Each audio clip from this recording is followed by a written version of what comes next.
All right. Greetings, everyone. We're going live.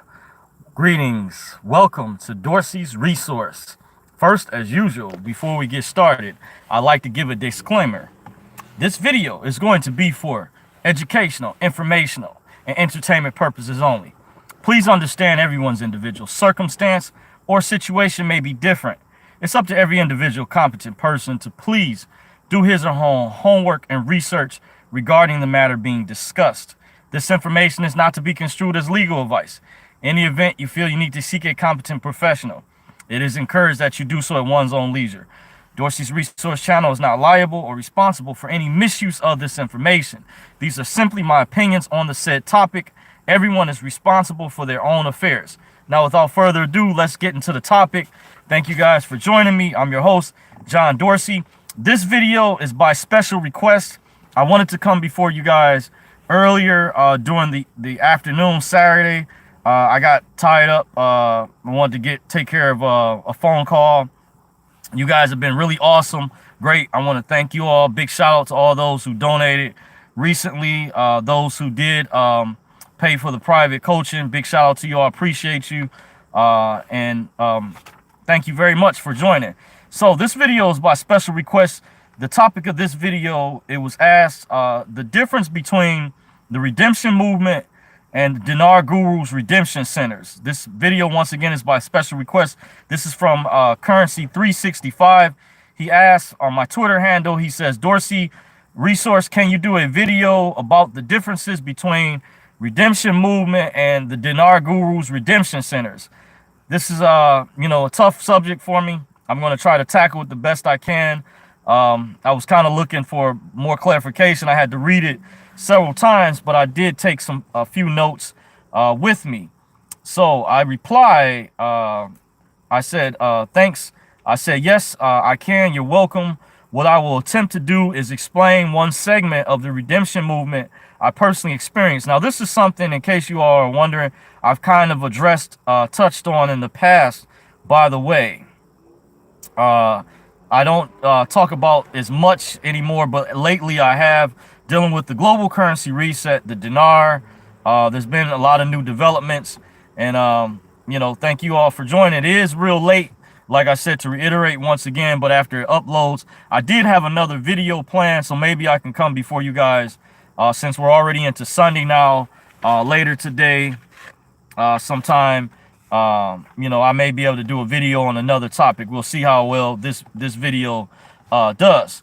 So, my opinion, the redemption movement, there's skepticism on both sides, by the way. Dealing with the redemption centers, I've spoke to some people who are involved in this type of investment, dealing with the Iraqi dinar, Indonesian rupiah, Zimbabwe notes, Vietnamese dong, Korean won, Chinese yuan, many other types of notes. And what I've heard throughout the years is that allegedly, and I'm just like you guys, I have sources and other things that's giving me intel, I would say, in other areas, but I don't have any firsthand or absolute direct knowledge. I've heard skepticism behind the redemption centers, but allegedly they will be based upon your zip code. They're for Tier 4B people. In case if you're wondering, Tier 4B, I've heard, is supposed to be like the internet group. They're supposed to be like a group of people that basically have been keeping up with this investment for quite a while. Thank you for joining, Chris, in the chat. See you. Peace to you. Thank you for joining. So they're supposed to be like a group that's been following this investment for quite a number of years, that's been keeping up with different conference calls, I don't really use the term gurus. I myself prefer to use intel providers. I think that's been blown way out of proportion, in my opinion. I don't think when people come out, they necessarily profess to be gurus. Maybe some have. People have also accused maybe some of being agents. There's always going to be lovers and haters out there. So just kind of reading between the lines, I'll do my level best to explain the differences dealing with the topic of this video between the redemption movement I studied under. I also refer to as redemption education, by the way. And I'll try to go into one segment. Hopefully I shouldn't forget. But some people don't believe the 800 numbers are supposed to be like for people keeping up. I heard when they come out, that some of the top intel providers may release them on their website once they've been approved. And what that is supposed to do is supposed to be for like people based upon your zip code or region where you live at. You will call the number and you would be directed to an exchange center, a location to bring your currency. From there, I guess they would count your currency or whatever, go over, or I've also been heard you're supposed to explain to them how much you have ahead of time. They're going to ask how many different currencies you hold, and there's going to be a process. And so I'm just saying allegedly, just put in a disclaimer. That's why I give a disclaimer, guys. Just like you all at certain levels, I don't know for sure. I've heard from listening to different conference calls out there, just to throw some names out there. I've listened to Bruce's call. I've listened to TNT in the past. When I first got in this investment back around 2011, I listened to Randy Kuntz's call, Oki the Oil Man. I don't know if he's still around. I followed the websites such as Dinar Guru, DinarRecaps.com. I like some of the information Foot Forward has put out on Currency 365's channel. I think it's different angles. I like even the angle that Currency 365 has come from, you know, going over things dealing with Iraqi government. But I was informed from listening to TNT's call some years ago, originally, that this investment was not necessarily based upon Iraq's government, that we're going to have something different happen over here as far as our revaluation, because we have a different form of currency and a different procedure than they do. And Bush also, when he was in office, he passed an executive order. I think it was 13033 or something like that. You guys can look it up. Don't quote me on it. That allowed U.S. citizens to purchase this foreign currency. By the way, some years ago, it was supposed to work in a method, a plan that's been in the works for a long time that ties in with the U.S. Treasury, where I think I'm hearing about new developments where this ties in with the QFS, Quantum Financial System, which allegedly is supposed to go run alongside the paper currency system. But however, it's supposed to be gold backed. It's supposed to be like a fast book entry system, and also digital based. But I heard we could have multiple systems going at once. So like I said, similar to you guys, that I don't know for sure. But I do know I have a source, one particular source where someone I spoke with, we have conversed, and this individual is aware of my channel, and they relayed to me, however, they confirmed that the QFS is real. And kudos to my subscribers, the subscriber a few videos ago that put me up on Charlie Ward. I follow his work. That's another top intel provider that talks about the reset. I've also followed Karen Hudis in the past, and also Benjamin Fulford. Now, I know some people I spoke with will say there's rumors out there that said Karen Hudis and Benjamin Fulford, they try to put them in a conspiracy category just like QAnon. And I think there's some elements that relate to redemption education, but I think it's unfair to just lump everyone inside of one box. When you compare this, the redemption movement was based upon years ago. It's an ideology, it's an idea. It was also a movement based on I don't use this term, so-called sovereign citizen ideology. However, I think can be misconstrued when people don't know about the movement or what it is. There can be a lot of spookism, a lot of rumors and hearsay.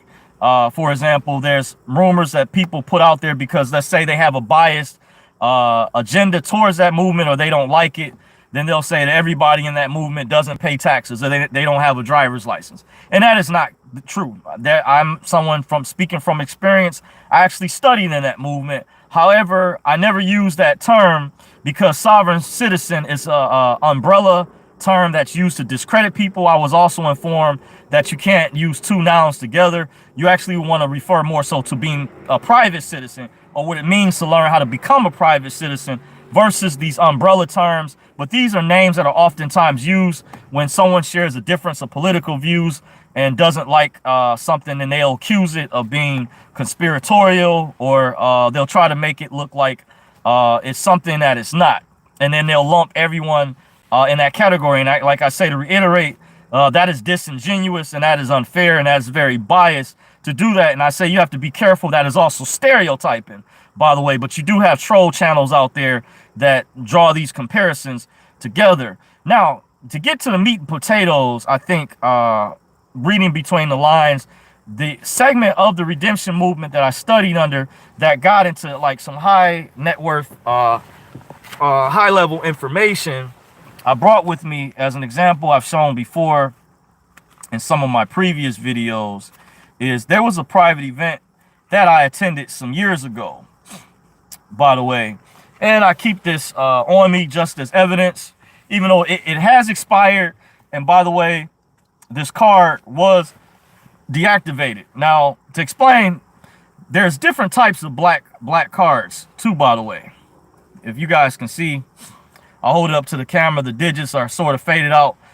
Now, this was a sub account based under someone's master account, from what I understand, that was connected to the Federal Reserve Bank. So this is how I know there's evidence behind the so-called TDAs, because some people have asked, like, this is sort of like in relation to the redemption centers, where I'm going to draw the correlation. How they correlate is, I've heard when people, after they go through the process, that they might get access to a black card. Now, black card can sometimes be used as a general term. You have different types of black cards. This one allegedly, like I said, to reiterate, was supposedly attached to a sub account connected through someone's master account connected through the Federal Reserve. And there was a process for that. This is how I do know information about the TDAs, which I've spoken about. Contrary to popular belief, despite what gatekeepers and minions and trolls have tried to accuse this information as far as being a conspiracy theorist or not true, I'm here to debunk that and say, no, I have actual evidence in case.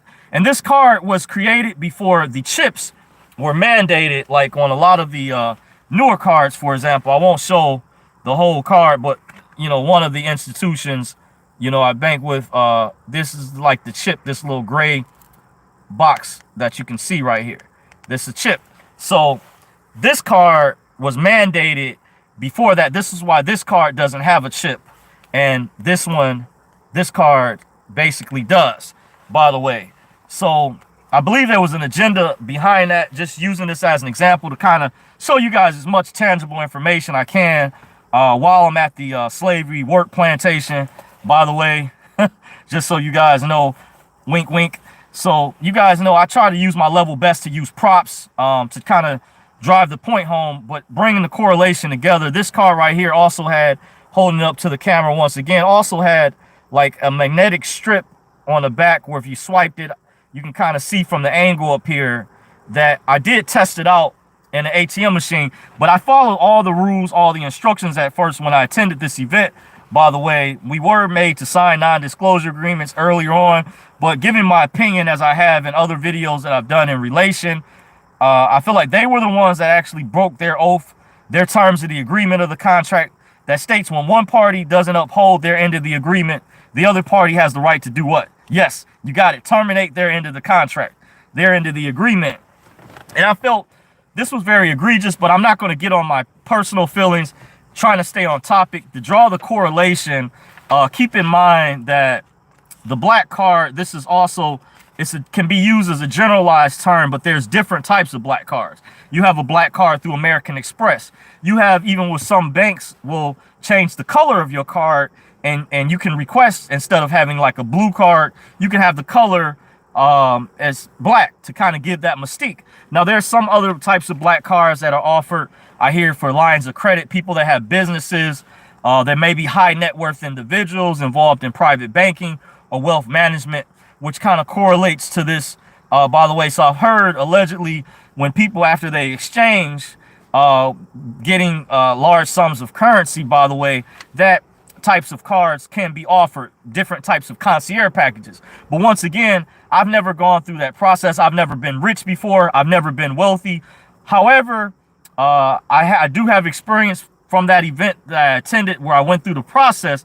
There were private sector individuals there, and I do have supporting documentation, I feel, from my research, that can support that, my argument that can back up what I'm saying. But I do give a disclaimer. So just to let you guys know, I'm not trying to force my beliefs on you. I'm just sharing what many may not share or be afraid to share. I'm showing I'm a real, actual, live person. I'm not hiding behind a troll account. I'm not funded by George Soros or anyone. You're getting real answers from, you know, a real question that someone had. So this is not just hearsay. but also from my individual experience. Now, there are others that attended this event that may have chosen to stay private, secret, and that's fine. You know, I'm just sharing my experience, what I went through. I'm not getting paid for this. I'm not getting any credit based upon from these people at all.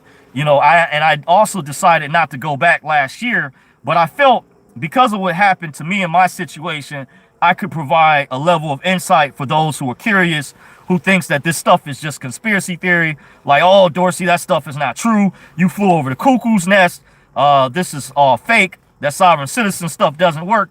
Yeah, I get it. I do understand. And I hear the same thing even in relation to the dinar. But understand there's a difference. There are scams out there, but one has to distinguish behind when there's con artists or people that may counterfeit paper money or were selling old notes that were no longer legitimate anymore, that has Saddam Hussein's face on there. I hear that those notes are no longer legitimate, that, you know, if you've not done the research and you just go on by just hearsay, then I don't recommend. That's why I always encourage people to evaluate, make their own assessment, study this information in depth. Don't just take my word for what I'm saying. Please do your research and homework, and I think that you all will come to form better conclusions instead of just jumping head first, jumping into the pool without knowing how deep the water is, by the way, or how deep the rabbit hole goes. And guys, by the way, I want to thank you guys for joining me. If you can, I'm your host, John Dorsey at Dorsey's Resource. If you can, don't forget to thumbs up the video. Helps me out a lot. I appreciate it. If you can, those out there watching, don't forget to hit the like. Also subscribe if you haven't. Hit the notification bell. You can also subscribe to my backup channel, where if I might go dark for a while, I might put videos out over there, which I have a couple, but I plan on, you know, putting some more over there, or maybe even going live sometime. So, you know, just like a surprise or tidbits for you guys, for special topics. So if you can, please do that. Don't forget to hit the thumbs up. Appreciate you all out there for watching. So once again, the topic of this video is, it was by request. Currency 365 asked me, could I do a video about the differences between redemption movement and Dinar Guru's redemption centers. Now, very similarly, there's been skepticism on both sides. So what I've heard, allegedly, those out there who may be holding certain types of currency that might have a lot, that wanted special contract rates that call the redemption centers once the 800 numbers come out. And notice I'm saying allegedly, because I'm just like you guys.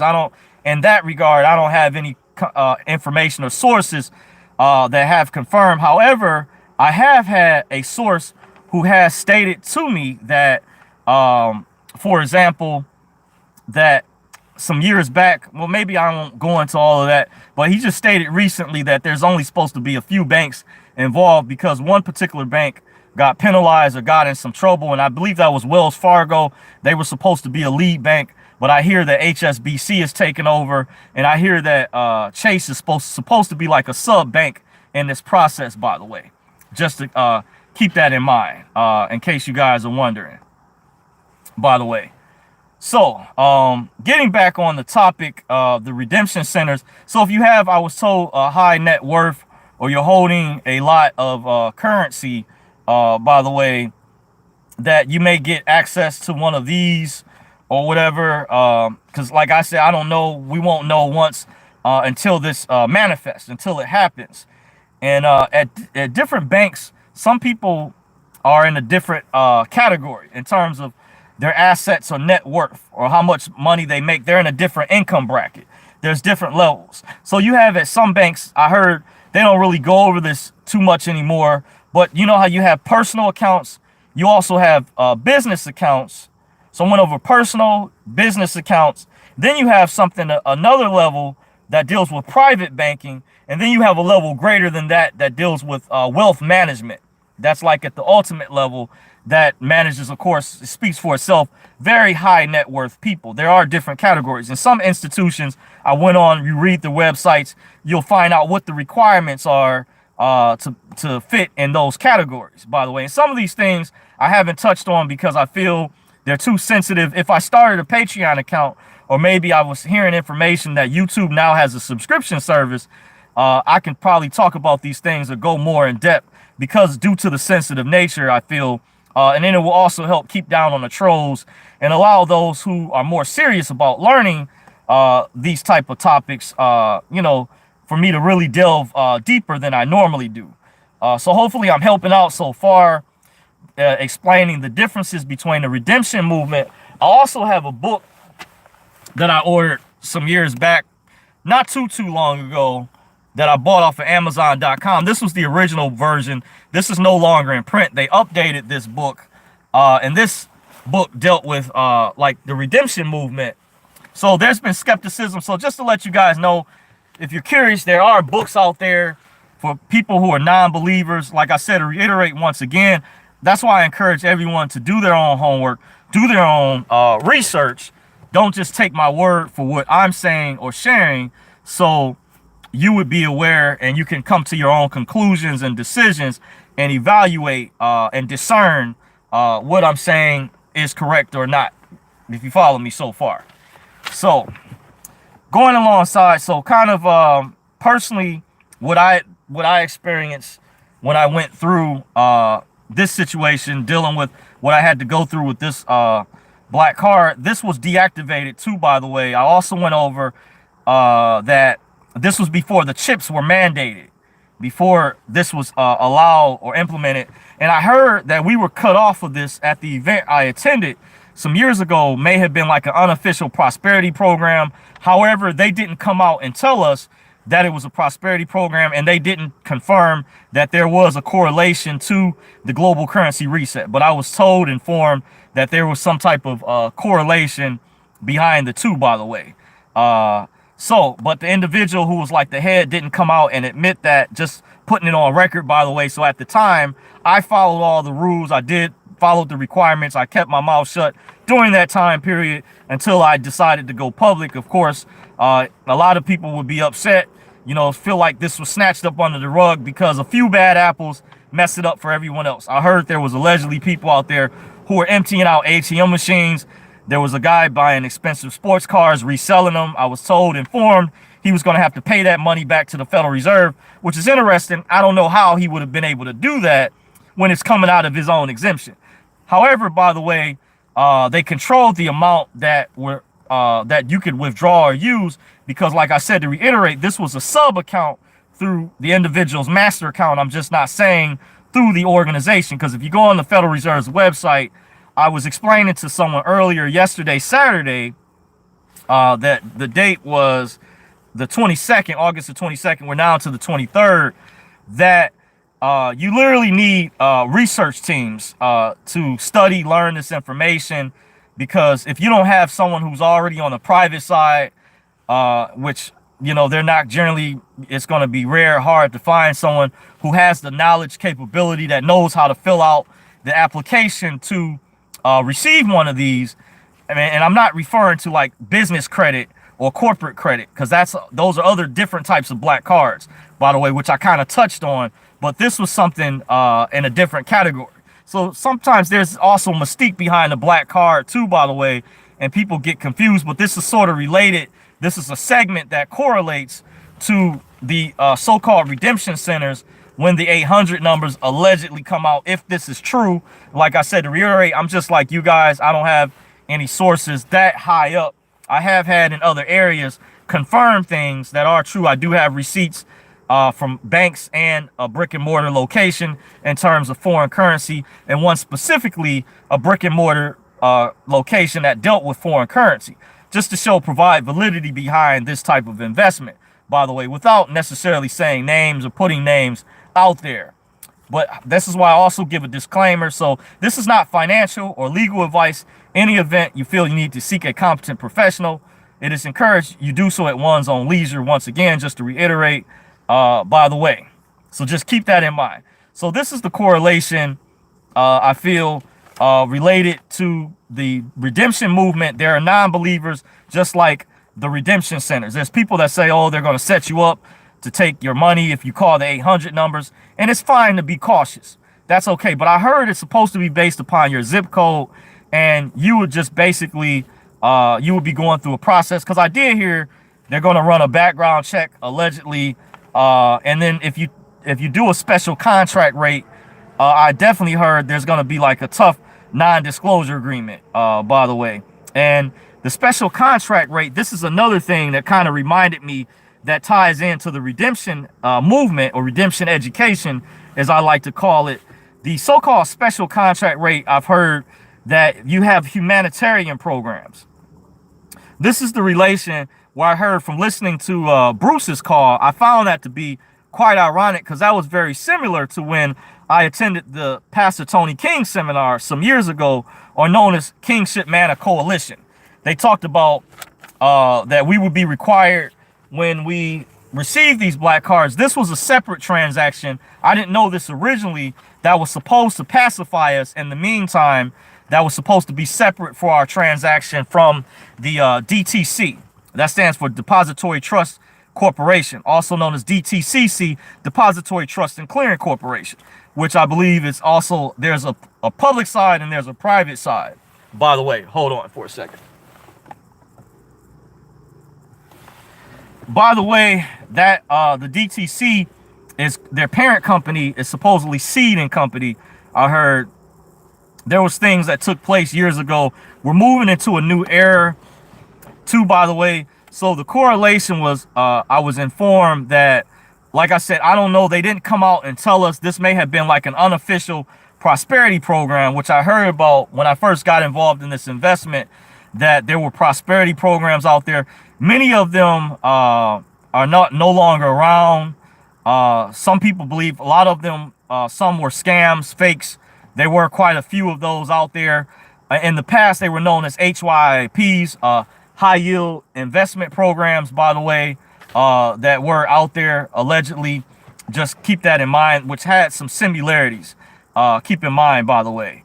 I'm trying to draw more of a correlation to kind of give you guys a background, because I've been in this for a number of years. I've been knowing about this investment specifically since 2006. One of the years I remember, private class meeting I used to attend some years ago. However, I didn't make my first investment until 2011. And I actually spoke with a guy at a coin show who knew about it, who told me, gave me good, really sound advice in terms of investment. Basically, don't put all your eggs in one basket. Don't delve too deep in. Just put a little bit in at a time. If it doesn't pan out, then you won't be upset that, with your losses that you took. But at least you were diversifying your portfolio. So if it was something that happened, then great. Kudos. You reap the rewards, the benefits from it. Which I think was good general advice. And that was many years ago. I don't remember the guy's name, by the way, but that was at a coin show I used to attend right in Michigan. I would say 9.5 Mile and Telegraph at the VFW Hall, just to provide validity on the location. It's been a while since I've been to their shows some years ago. Interesting, you see the physical commodities, precious metals going up in particular. I've already done a video about, but just to show kind of a correlation behind these different things. Hopefully I'm helping you guys out. I'm helping answer the question that Currency 365 had. Very good question. But like I said, I was going to attempt to explain one segment that I personally experienced dealing with the redemption movement, how it correlates to the so-called redemption centers, by the way. So once again, by the way, the redemption centers are supposed to be like these 800 numbers that you call once they come out. I don't know if it's going to be released by the banks. I heard supposedly some gurus or top intel providers will receive access to them, and then people will get wind, and I guess we'll contact them and to report the currencies that they have. And based on your zip code or your location, allegedly they're supposed to direct you to the location you're supposed to exchange. And then from there, they're going to go over, I guess, do's and don'ts or information. I was told to basically be informed, try to stay abreast. And if this does happen, like I said, I don't know how this is all going to play out. I would say if it does play out this way, you want to make sure that you be very polite, very professional, and courteous to the people. Because I have heard some stories, allegedly, some rumors that they put some tests out there, and there were some people that did not show proper etiquette, by the way. So always, I would say, be on your best behavior, P's and Q's. You want to show proper etiquette. be courteous, you know, because these people, they might not know what you're involved in, because things may be compartmentalized. They're just doing their job. They're hired. So you want to be respectful, show common courtesy. Just a heads up, by the way.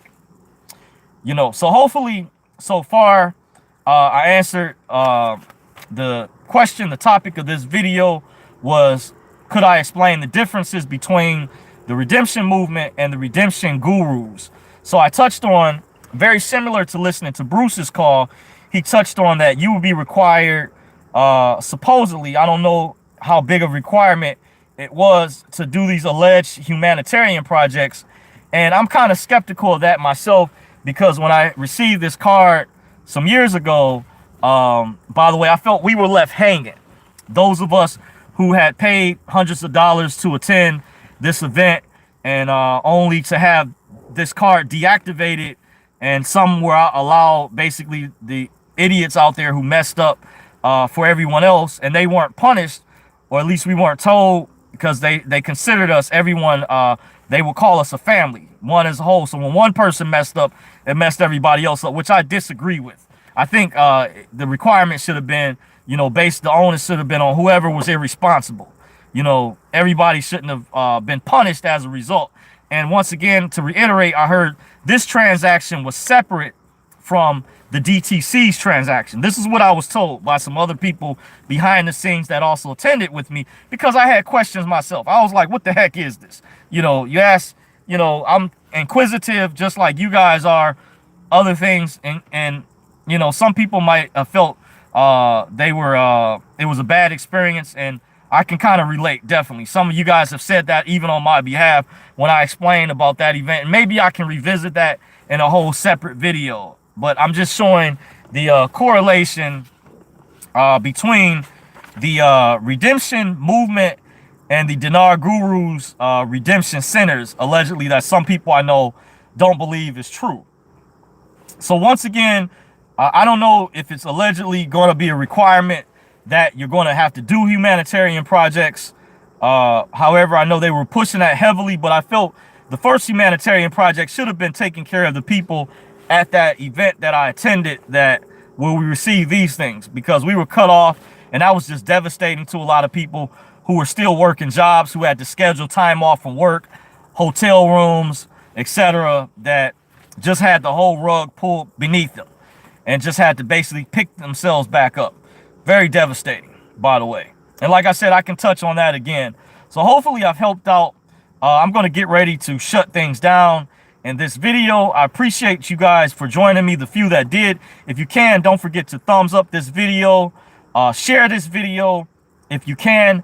I'm your host, John Dorsey at Dorsey's Resource. You can subscribe to me. I'm on Twitter at Dorsey's Resource. I'm also on Facebook at Dorsey's Resource, by the way, just like you spell it in the description. Obviously, I'm on YouTube. I'm also on Instagram, Dorsey's Resource _2019.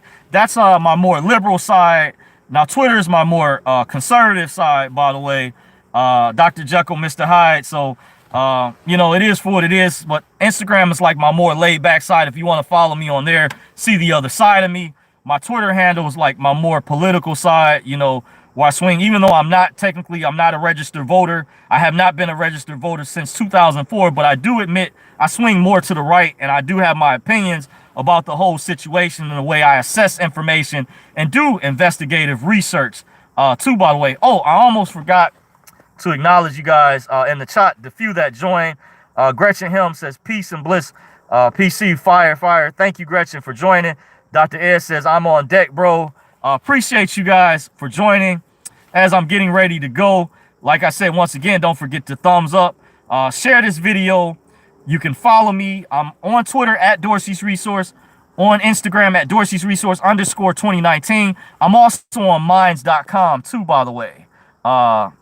Gretchen says, you're welcome. Okay, well, appreciate you guys. Real legends never die. Make sure if you get a chance, go subscribe to Currency 365's channel. I appreciate the work that he does, what he puts out. He's been a big supporter of me. So anytime, favor. This was videos by request. Big shout out to him, you know.